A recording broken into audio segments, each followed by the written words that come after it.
좋아. 9월입니다. 9월 여러분. 날씨가 얼른 시원해지니 9월이라서 주보도 바꿨는데 디자인으로 얼른 가을 와서 가을이 좀 길었으면 좋겠어요. 저는 가을을 제일 좋아합니다. 네, 날씨도 선선하고 입을 수 있는 스타일도 많아서 가을이 제일 좋겠습니다. 자, 그래 우리 9월부터 말씀이 어딥니까? 예, 열왕기상입니다. 열왕기상. 자, 넘겨주세요. 열왕기상과 열왕기하가 있어요. 그러니까 열왕기라는 책인데 이게 무슨 책일까요? 자, 10명의 왕. 비슷했어요. 10명은 아니고 10명보다 더 많습니다. 여러 왕들의 이야기. 영어 성경을 보면 지금 다른 거 없고 그냥 kings라고 써져 있어요. 그게 다예요. 그러니까 왕들의 이야기입니다. 어느 나라 왕들? 이스라엘 왕들의 이야기, 역사서라고 봐도 괜찮아요. 그러니까 우리나라로 따지면 조선왕조실록 정도 되는 거죠. 근데 이제 실록은 처음에 왕 옆에서 사관이 그대로 봤습니다. 그걸 이제 사초라고 하는데 이제 그 좋은 모습, 나쁜 모습, 뭐 이제 뭐라고 하지? 그 신하들하고 같이 회의하는 거? 뭐라고 하죠? 아무튼 그런 거를 하다가 이제 왕이 어명을 내리다가 뭐 트름을 했다. 그러면 이제 그런 것도 다 적고 그래가지고 이제 그 왕이 보여달라고 하는 왕들도 있었는데 안 보여줬다고 해요. 그걸 이제 나중에 그 기록들을 모아서 이제 편집하고 한 게 이제 조선실록인데 열왕기는 조금 그거랑은 기록이 조금 달라요. 그러니까 그 당시에 쓰였다가 아니라 다 이후에 쓰였어요. 근데 이게 언제 쓰인 거냐면 우리 저번 달에 어디 말씀 봤습니까? 저번 달 벌써 까먹은 거야? 저번 주 저기로 그 7월 8월 우리 큐티 어디 했어? 예레미야 했어요. 예레미야 큐티 안 했니 얘들아? 그러면 안 됩니다. 여러분 말씀 묵상하면서 살아야 돼. 자, 그 예레미야에서 바벨론이 막 공격을 해서 결국 이제 포로로 다 끌려갔어요. 이스라엘이 망했어요. 그때 쓰인 거예요. 우리가 왜 포로로 끌려왔느냐? 우리가 왜 심판을 받았느냐? 역사를 돌아보자 하면서 이제 쓴 겁니다. 우리나라가 이스라엘이 이러이러한 죄를 지어서 심판받았구나 라는 목적을 가지고 알려주고 그러면 이걸 읽을 때 어떤 생각이 들었겠습니까? 어떤 생각이 들어야 하겠어요? 이렇게 살면 안 되겠구나. 우리가 이 역사를 다시 반복하면 안 되겠구나 라고 생각을 하면서 이스라엘 사람들 말씀을 봤을 것이고 우리도 열왕기상 말씀 묵상 그렇게 해나갔으면 좋겠어요. 자, 오늘은 일단 1장 5절과 6절 말씀을 읽었는데 5절과 6절에 사람이 몇 명 나와요. 누가 나오는지 일단 봅시다. 첫 번째로 핫깃의 아들 아도니아 핫깃은 아도니아의 엄마예요. 엄마. 아도니아가 첫 번째로 나옵니다. 그 다음에 6절에서 보니 압살롬이라는 이름이 하나 또 나오고 이제 아도니아가 압살롬 다음에 태어났다 라고 하는 걸 보니 압살롬은 아도니아의 형이다. 자, 그리고 마지막으로 심히 준수한 자라 그의 아버지가 하면서 아버지 한 명이 나옵니다. 이 아버지가 누구일까요? 네, 다윗입니다. 다윗 이스라엘의 왕. 자, 그러면 아도니아의 신분은 뭐예요? 왕의 아들이니까 왕자. 압살롬도 왕자입니다. 자, 근데 이들의 관계를 조금 설명을 제가 언급을 해야 좀 좋을 것 같아요. 그 열왕기상 바로 앞에 보면 사무엘 상하가 있습니다. 사무엘 하에 이제 기록된 사건이 있는데 그 하나 넘겨주실래요? 예. 자, 압살롬부터 언급을 할게요. 압살롬이 반역을 일으킵니다. 다윗 왕이 있는데 이 아들이란 놈이 내가 왕이 되겠다 하면서 군사들 이끌고 이렇게 막 올라갑니다. 그러니까 이제 다윗이 자기 측근들 데리고 도망쳤다가 이제 전투가 결국 벌어져요. 그런데 여러분 다윗에 대해서 모르는 대부분 잘 알 텐데 모르는 친구도 있을 것 같아요. 나중에 사무엘 상하에 이제 다윗 이야기가 재미있게 기록이 되어 있는데 나는 다룰 수 있으면 좋겠어요. 궁금하면 여러분들 그냥 집에 가서 읽어보시면 됩니다. 어렵지 않아요. 네. 그래요. 다윗과 골리앗 얘기는 알죠, 여러분? 네, 다윗과 골리앗 누가 이겼어요? 네, 다윗이 이겼어요. 그 거인한테도 쫄지 않고 나가서 싸우는 게 다윗이에요. 굉장히 용감했고 싸움도 꽤 잘했습니다. 자, 그래서 이제 이 전투에서 자기가 싸운다고 하는데 이제 밑에 바로 군대 장관, 그러니까 장수들이 안 됩니다. 지금 당신 다윗 왕께서 나가서 싸웠다가 죽으면 그대로 이스라엘이 끝납니다. 당신이 이스라엘이고 이스라엘 왕이니까 라고 하면서 알겠다. 그러면 너희가 나가서 싸워라. 근데 나가서 싸울 때 압살롬에게 너그러이 대하라 라고 얘기를 합니다. 자, 그렇게 싸웠어요. 싸웠더니 다윗 진영이 승리를 했습니다. 그런데 아까 압살롬은 어떻게 하라고? 너그러이 대하라고. 쉽게 말해서 죽이지 말고 살려서 데려와 이겁니다. 살려서 데려와 였는데 요압이라는 장군이 압살롬을 죽였어요. 싸우면서. 그랬더니 이제 다윗이 슬픔에 빠집니다. 자기가 왕으로 있는데 반역했고 심지어 자기를 죽일 수도 있었던 아들이긴 하지만 죽일 수도 있었던 압살롬인데 싸우기 전에도 심하게 대하지 말라고 하고 죽었다고 하니까 엄청 통곡하고 슬퍼했어요. 네.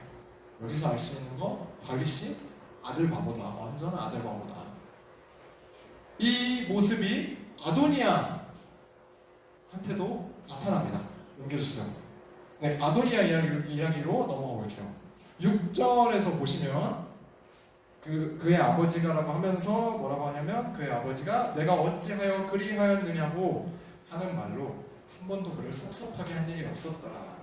이거를 쉽게 말하면 아도니아가 정말 올바르게 컸다가 아니라 다윗이 아도니아를 혼낸 적이 없다는 거예요. 오냐 키웠다는 겁니다. 자, 그렇게 크면 어떻게 돼요? 사람은 저는 어느 정도 훈계가 필요하다고 생각합니다. 여러분 요새 이제 학교 보면 교권이 다 무너졌어요. 왜 그래요? 집에서 오냐 다 봐주고 그러니까 욕심 부릴 거 다 부리고 이기적으로 사는 거 다 봐주고 하니까 그냥 그게 괜찮은 건 줄 알고 그렇게 살아도 되는 줄 알고 학교 와서도 예의 이전에 선생님에 대한 예의 이전에 사람에 대한 존중과 배려가 전혀 없어요. 버르장머리가 없다 수준으로 끝나지 않게 됩니다. 너무 그냥 다 받아서 오냐 그냥. 여러분들은 학교에서 안 그랬으면 좋겠어요. 학교도 그렇고 서로 친구들에게도 그렇고 어른들에게도 그렇고 더 낮은 더 이제 동생들에게도 그렇고 항상 존중과 배려로 살아갑시다. 자, 여하튼 지금 그 아도니아가 오냐 커가지고 없어요. 개념이 없어요. 그래서 반역을 일으켜요. 근데 이제 반역이라기보다 이제 1절부터 4절에 보면 다윗이 늙어 있다라는 상황이 기록이 돼 있어요. 늙었어요. 자, 그러면 이제 왕위를 곧 물려주게 되겠죠. 일반적인 지금 이 다윗 왕조에서 왕의 계승 서열을 보면 제일 가까운 사람이 아도니아예요. 지금 이 시점에서 형들 다 죽고 이제 아도니아가 제일 위거든. 그리고 심지어 성경에서 보니까 심히 용모가 준수하다라고 나와 있어요. 이 겉보기에도 누가 봐도 왕의 제목이다. 약간 진짜 멋있고 그런 모습을 갖춘 사람이었단 말이에요. 아도니아가. 그런데 지금 선을 넘었어요. 왕이 살아있는데 심지어 자기 아버지가 왕인데 자기가 왕이라고 이제 선언을 해버립니다. 잘한 거예요? 못한 거예요? 하면 안 될 짓을 한 거예요. 뭐 어차피 왕 될 거 좀 일찍 하면 되는 거 아니냐? 큰 문제냐? 여러분들 집에 가서 나중에 엄마 아빠 나중에 물려줄 돈 지금 주세요 라고 하면 오냐 가져가라 하면서 주실 일이 없죠. 도의적으로 참 무례한 일입니다. 그런데 이 사실 무례함을 넘어서 아도니아가 한 행동은 심각한 죄를 범하는 거예요. 이스라엘의 왕은 어떻게 세워지냐면 왕이 세워질 때 하나님의 선지자가 하나님의 말씀을 따라서 기름을 부어요. 머리에 왕이 될 사람에게 이렇게 세워요. 하나님이 왕을 세워요. 이스라엘 왕을. 그래서 이 앞에 보면 처음 이스라엘 왕이었던 사울도 사무엘이 기름을 부어서 왕으로 세워졌고 다윗도 기름 부음을 받아서 세워졌습니다. 그랬는데 지금 아도니아는 하나님이 세우신 그 다윗 왕을 무시하고 왕을 세우는 과정도 무시하고 하나님을 완전히 무시하는 거예요. 근데 어이없는 포인트는 아도니아가 하나님을 모르는 사람이 아니라는 거예요. 이 과정을 다 아는 사람이라는 거예요. 10절에 보면 우리 오늘 읽은 1장 10절에 보면 10절 여러분 하나씩 보세요. 선지자 나단과 브나야와 용사들과 이 브나야와 용사들은 다윗의 측근 그리고 자기 동생 솔로몬 다윗이 가장 아끼는 아들 이들을 초대를 안 했다고 합니다. 자기가 이제 잔치를 열었는데 초대를 안 했다. 여기서 선지자 나단을 초대 안 한 게 가장 큰 허점인 거예요. 하나님의 바른 말을 듣기 싫었어. 자기가 지금 잘못하고 있다는 걸 알면서 하는 겁니다. 왕이 되고 싶은 욕심 때문에 잘못을 저지르면서 찔림이 있는 거죠. 찔림.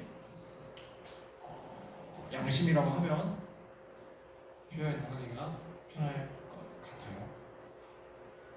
자, 이제 제가 여러분들하고 다는 아니고 여러분들도 그렇고 그래서 청년들도 그렇고 SNS로 계정으로 서로 연결이 되어 있습니다. 그런데 제가 먼저 선뜻 걸는 건 최대한 자제하는 편이에요. 왜 그러냐면, 그러니까 이제 나중에 이제 누구랑 얘기하면서도 그런 얘기를 했었는데, 뭔가 약간 부모님한테 연애를 들키는 기분이다. 약간 뭐 그런 얘기를 하더라고요. 여러분들의 삶을 그래도 이제 제가 여러분들과 가까워지긴 했지만 그래도 목사잖아요. 그러다 보니까 약간 목사님한테 뭔가 다 드러나는 것들이 조금 불편할 수도 있으니까 제가 조금 조심스러운 면은 있었습니다. 근데 여러분들 굉장히 잘 지내고 있어요. 네. 그런데 그런 것들 왜 불편합니까? 왜 불편하겠어요? 거리 낄 게 없으면 불편할 게 없습니다. 경찰 같은 경우도 보면 경찰을 무서워하는 사람들이 있어요. 왜 무서워하겠어요, 경찰을? 시은죄가 많아서 무서워하는 거예요. 우리는 하나님을 알고 또 죄가 뭔지 잘못이 뭔지 알아요. 그런데 아는데 눈앞에 이익을 쫓아서 세상과 타협하죠. 죄와 타협하죠. 이 정도는 괜찮겠지. 그래도 괜찮겠지. 뭐 예배 좀 안 나와도 괜찮겠지. 한 주, 두 주 뭐 늦잠 잤는데 뭐 괜찮겠지. 뭐 욕 좀 하면서 살아도 되겠지. 괜찮겠지. 다들 하는데 뭐 네. 말씀 안 보고 기도 안 해도 뭐 하루 정도, 이틀 정도 뭐 나중에 신앙생활 하면 되지 라고 생각하는 어른들도 많아요. 그래가지고 자녀들 일단 그냥 좋은 대학 공부시킵니다. 신앙생활 나중에 어른 돼서 커서 하면 돼 라고 하면서 그렇게 타협합니다. 신앙엔 내일이 없는데 오늘의 신앙이 나의 믿음이고 그게 좀 하나님의 백성으로 살아가는 건데 하나님께서 온 세상을 지으셨고 만물의 주인으로서 그분의 섭리 안에서 모든 게 완전하게 돌아가는데 우리도 마찬가지로 말씀에 순종함으로써 가장 완전한 존재로서 우리가 살아갈 수 있는데 그걸 거부했죠. 동물들 이름 내가 다 지었는데 세상에 있는 모든 거 다 내가 마음대로 할 수 있는데 저것만 먹으면 하나님이 된다고 하나님처럼 된다고 하면서 선악과를 먹습니다. 하나님 말씀에 불순종함으로써 자기가 주인 노릇 해보려고 하는데 그렇게 선악과를 먹었는데 마음처럼 됩니까? 안 됩니까? 안 돼요. 왜냐면 우리는 애초에 하나님하고 다르게 지어졌거든. 한계가 있거든. 연약함이 있거든. 근데 이게 막 부족하고 우리가 못난 인간이라는 게 아니라 하나님과 비교했을 때 하나님처럼 될 수가 없다고. 하나님의 질서 아래에서 그 말씀 아래에서 순종할 때에 우리가 완전해질 수가 있다고요. 그런데 그러니까 이 세상 가운데 살아가는 게 불완전할 수밖에 없죠. 하나님하고 떨어져서 살면 망가지고 부족하고 힘든 인생을 살게 돼요. 오늘 아도니아도 이 선악과를 먹은 아담과 하와랑 마찬가지인 거예요. 넘겨주세요. 다윗 왕에 대적해서 자기가 왕이 되려고 해요. 근데 그냥 왕이 되는 게 아니라 하나님께서 세우신 왕을 넘어서려는 것은 자기가 하나님이 되려는 거예요. 선악과를 먹은 거랑 다를 바가 없는 거예요. 근데 이제 여기서 제가 한 가지 주의해야 될 것 말씀드리고 싶은 거는 다윗이 하나님이 세우신 왕이긴 하지만 다윗 왕도 불완전했어요. 그 스스로도 죄에서 벗어날 수 없었고 그렇기 때문에 다른 사람을 구원할 수는 더더욱 없었죠. 다윗의 왕이 하나님이 세우신 왕은 예표입니다. 예표. 누구의 예표일까요? 네. 이쯤 보면 누가 나올지 알겠죠? 예수 그리스도의 예표. 이사야서 9장 6절에는 이런 말씀이 있습니다. 넘겨주시면 같이 읽어봅시다. 시작. 이는 한 아기가 우리에게 낳고 한 아들을 우리에게 주신 바 되었는데 그의 어깨에는 정사를 메었고 그의 이름은 기묘자라 모사라 전능하신 하나님이라 영존하시는 아버지라 평강의 왕이라 할 것입니다. 예수님이 원래 하나님이신데 굳이 이 땅에 내려오셔서 십자가에서 죽으신 이유. 예수님은 부활하심으로써 죽음을 이기고 하나님 보좌 우편에 앉으셨어요. 이게 무슨 의미냐면 그렇게 보좌 우편에 앉으셔서 온 세상을 통치하시는데 그분의 통치 아래에서는 죽음이 결코 이길 수가 없다. 죽음은 정복당했다. 그 나라, 예수님이 다스리시는 나라에는 죽음이 없다. 생명이 가득 찬 나라라는 것을 증명하시는 거예요. 구원은 예수 그리스도가 통치하시는 나라의 백성이 되는 겁니다. 예수님이 머리 되시는 교회, 그 한 몸의 지체가 되는 거예요. 죄에서 벗어난 완전한 통치. 마지막으로 얘기할게요. 그러면 그 나라는 어떤 나라인가? 어떻게 살아야 되는가? 예수님, 우리의 진정한 왕 되신 예수님은 우리가 생각하는 일반적인 그 세상의 왕들과 군림하는 왕들과 달라요. 예수님의 다스림은 섬김이에요. 누구도 왕이라고 여기지 않는 모습의 왕. 제자들의 발을 씻기시고 가난한 자들을 먹이시고 병든 자를 고치시고 소외된 자들에게 찾아가셔서 그들과 교제를 나누고 무엇보다 죄인을 위해서 나를 위해서 목숨까지 내어주신 그 낮아짐의 사랑.